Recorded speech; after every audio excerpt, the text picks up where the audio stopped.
Kumusta mga kabasketball? Nagdidelikado ang Milwaukee Bucks na makakuha ng hindi nila gustong matchup sa first round pa lamang ng NBA playoffs. Ang Philadelphia 76ers mga kabasketball ay inaasahang papasok ng play-in tournament at maaring makuha pa nga nila ang 7th seed. Yun ang magdadala sa kanila sa isang banggaan kontra sa Milwaukee Bucks na number 2 ngayon.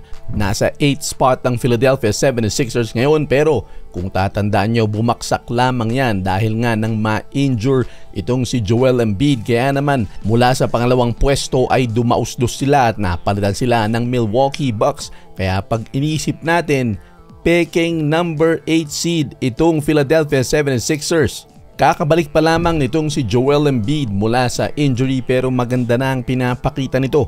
Hindi pa niya nagagawa yung 100% niya, pero sa puntos ay makikita na ang improvement. Depensa na lang ang kulang. Para sa mga mahilig tumalpak dyan at tambay ng mga sportsbook at game apps, pasok na sa Arena Plus. Bukod sa sportsbook at games, pwede mo pa mapanood ng live ang NBA, PBA at iba pang sports. Mag-register na. Scan lang ang QR code na ito.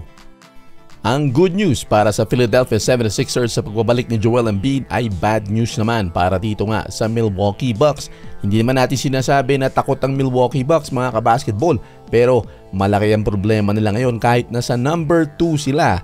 Siyempre nandyan si Damian Lillard, inaasahan ng marami na sila nga mangingibabaw sa Eastern Conference. Pero hindi nga nangyari yan. Ito pa isang malaking problema nitong Milwaukee Bucks, hindi maganda ang kanilang depensa ngayon, particularly sa inside. Kahit na number 2 sila, para mag-dominate kayo, kinakailangan talunin nyo yung lalong may hinang mga koponan. Nung nakalaban nila ang Memphis noong isang araw, pinabayaan nilang makagawa ito ng 76 points sa loob ng paint. May problema sila sa kanilang interior defense. Sa laban naman nila kontra sa nangungulelat na Washington Wizards, binigyan nila ito ng 70 points inside the paint. Maliwanag na may problema silang malaki sa interior defense, at pagdating ng playoffs, inaasahan na lalapit sa 100% itong si Joel Embiid ng kanyang laruan. Kung hindi nila mapigilan ang mga koponang kagaya ng Memphis at Wizards sa loob, paano pa kaya kung nandyan na ang 100% o close to 100% na Joel Embiid? Dahil sa problema sa depensa niyan, ang Bucks ngayon ay 18 wins and 20 losses sa road.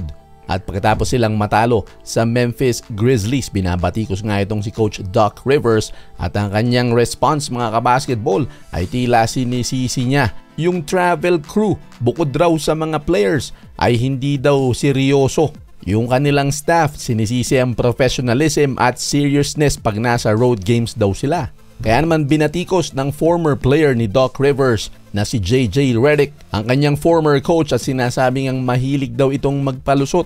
At ngayon hindi lang players ang nilalaglag kundi pati ang staff ng koponan. Sa mga mahilig tumalpak dyan, pasok na sa Arena Plus. Lahat ng paborito mong sports nandito sa Arena Plus. Para mag-register, scan lang ang QR code. At may bonus na 850 pesos para sa first-time users. Pwede mong ilaro sa sports o iba't ibang klaseng games sa loob ng Arena Plus.